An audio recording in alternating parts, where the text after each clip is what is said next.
Au sommaire de ce JT de la radiologie, ACE2 et si c'était la porte d'entrée du virus, on fait le point avec le professeur Éric Delabrousse. Crise du Covid, General Electric livre en urgence des scanners en conteneurs et propose des solutions diagnostiques. Interview avec Marie-Caroline Duréau et Xavier Tarade. Enfin, avec Dominique Nguyen, on va revenir en détail sur l'importance du scanner dans la crise du Covid. Le JT de la radiologie. ACE2, c'est l'acronyme anglo-saxon pour enzyme de conversion d'angiotensine. Alors, Éric Delabrousse, qu'est-ce que c'est d'abord que cet ACE2? Oui, vous venez de le dire. Tout d'abord, c'est l'enzyme de conversion de l'angiotensine 2. Ça appartient au système rénine-angiotensine, qui est le système modulateur cardiaque et vasculaire de l'organisme. En fait, c'est l'homologue de l'ACE1, qui est beaucoup plus connu. Et en fait, cet ACE2 a un rôle plutôt favorable. C'est une protéine qui est membranaire et qu'on retrouve sur plusieurs cellules. Son expression est variable et probablement que c'est le lieu de fixation du coronavirus. C'est pour ça qu'aujourd'hui, on s'intéresse tellement à cet ACE2. Alors, on a eu cette suspicion parce que justement, on retrouve cet ACE sur les cellules des organes où, comme par hasard, il y a des symptômes du coronavirus, c'est ça? C'est exactement ça, c'est-à-dire que ça a commencé par les cellules qui sont les plus porteuses, qui sont les alvéoles pulmonaires, mais on sait aussi qu'on retrouve de façon très fréquente ces ACE2 sur les entérocytes du tube digestif, sur le myocarde, les cellules vasculaires, et donc c'est en toute logique que ce sont ces organes qui aujourd'hui font parler d'eux et qui sont atteints du Covid, le poumon en premier lieu, mais pas que, évidemment. ACE1, ACE2, ça a un rôle antagoniste et notamment dans l'hypertension. Alors, il y a des gens qui prennent des médicaments pour l'hypertension qui vont se demander est-ce que je dois arrêter mon médicament? C'est vrai.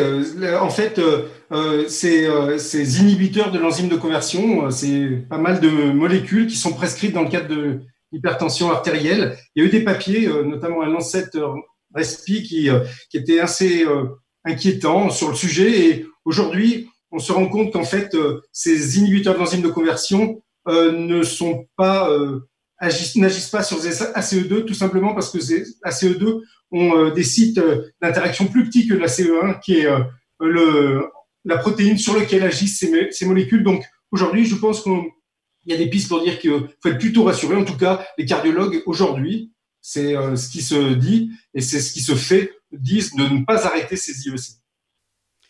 ACE2, quelle piste ou quel espoir pour le Covid? Ben oui, en fait, on se dit que l'ACE2, en fait, il est à risque s'il est en surexpression, puisque s'il est en surexpression, le Covid va pouvoir intégrer les cellules et donc provoquer ces lésions cellulaires, ces endothélites, ces anomalies, ces microtrombies qu'on a décrites notamment dans le poumon, mais pas que. Et en fait, on se rend compte qu'il y a plusieurs facteurs de risque qui augmentent l'expression de la CE2, c'est notamment l'âge, c'est l'hypertension, c'est les maladies cardiovasculaires, c'est l'obésité, mais c'est aussi, et ça c'est quelque chose d'assez intéressant, c'est l'interféron. L'interféron, c'est la molécule qui est produite par l'organisme pour en réponse immunitaire. Eh bien, sachez que l'interféron est admis comme étant quelque chose qui surexprime la CE2, et donc lorsque l'interféron est produit par l'organisme pour lutter contre le virus Covid, eh ben, en réalité, il surexprime la CE2 qui est la porte d'entrée du Covid. Donc, les traitements, eh bien, ça serait bloquer ces ACE2 pour que, justement, le virus ne puisse pas se fixer par le spike sur cette protéine membranaire. Et donc, si on arrivait à trouver une molécule qui arriverait à se fixer, à antagoniser, à bloquer ces récepteurs, ce serait sans doute une piste. Aujourd'hui, on est très loin encore d'avoir ce médicament. Dans cette crise du Covid, le scanner a joué un rôle capital, mais en plus, il a fallu aller très, très vite. Tout à fait. Il a fallu vraiment faire preuve d'une belle agilité. Ce qui est important, en fait, c'est qu'il a fallu réagir dans l'urgence et monter des circuits séparés. Et donc, le premier hôpital qui nous a contactés, c'est l'hôpital Henri Mondor de la PHP, qui a ouvert en urgence un parcours Covid aigu avec des lits de réanimation. Et le professeur Luciani a contacté les constructeurs pour pouvoir amener un scanner au plus près de ces patients. Et donc, nos ingénieurs ont réfléchi et avec l'aide notamment d'une compagnie du nord de la France ont développé la solution d'un scanner dans un container pour pouvoir venir au plus près des patients. Et en fait, ce scanner en container a été développé en 2 semaines. Et je suppose que ça va donner des idées post-crise. Tout à fait, parce qu'il va falloir suivre ces patients Covid, et il y a des recommandations de plus en plus affirmées pour vraiment avoir ces circuits séparés, ces circuits dédiés. Et donc, une des solutions peut être ces scanners en container, mais quoi qu'il arrive, il faut pouvoir équiper ces hôpitaux de circuits totalement dédiés. Il y a une réponse scanner, il y a aussi des réponses logicielles, Xavier Terrade.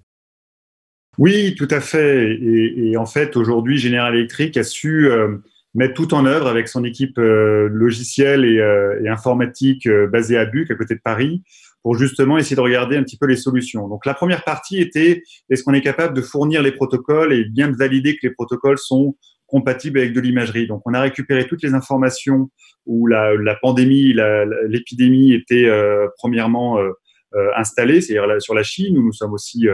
nous avons aussi des scanners. Et en fait, aujourd'hui, on a pu récupérer toutes les informations et communiquer à travers notre réseau d'ingénieurs d'application et notre réseau interne à nos clients et nos utilisateurs les bons protocoles ou les protocoles et des recommandations de protocoles. Deuxième étape, c'était de savoir pour l'imagerie, qu'est-ce qu'on est capable de faire.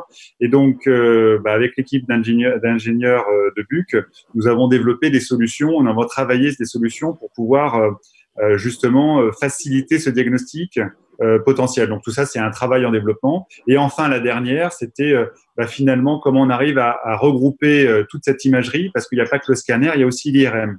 Et donc aujourd'hui, toute l'équipe travaille avec plusieurs utilisateurs, plusieurs institutions en France, en Europe et à travers le monde pour fournir des solutions. L'apport de l'imagerie en période de Covid. D'abord, Dominique, l'imagerie nous a permis de mieux comprendre le Covid. Oui, bien sûr. Alors évidemment, on est un petit peu en terrain inconnu. C'est une maladie qu'on ne connaissait pas il y a 4 mois, qu'on a découvert comme tout le monde.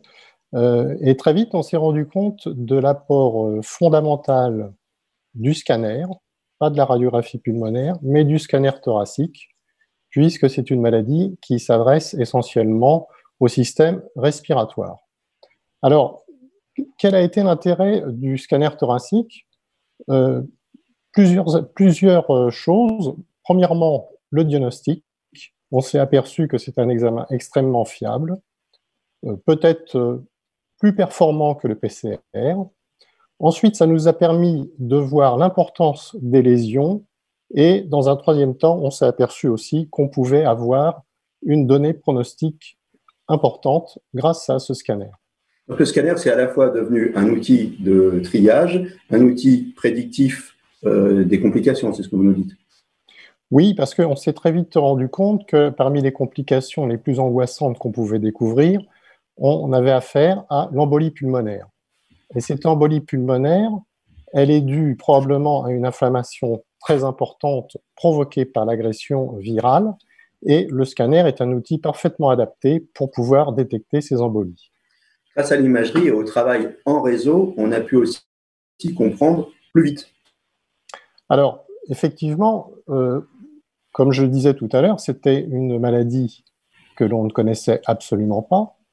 Et on a été très vite informé par les différentes sociétés de radiologie, qu'elles soient françaises, Société française de radiologie, mais évidemment également la FNMR, et puis aussi les sites étrangers comme le RSNA ou par exemple un site comme Antmini. Et très vite, on s'est formé et lors des premiers cas que l'on a découverts, on n'a pas été très surpris de pouvoir faire un diagnostic assez rapide.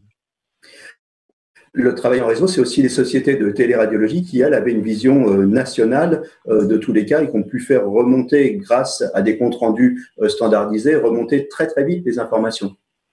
Alors très vite, on a pu bénéficier de comptes rendus standardisés qui nous ont permis de donner à nos cliniciens des renseignements très systématiques, exploitables, en particulier sur l'importance de l'étendue de l'atteinte pulmonaire et sur éventuellement l'évolution pronostique. Le JT de la radiologie.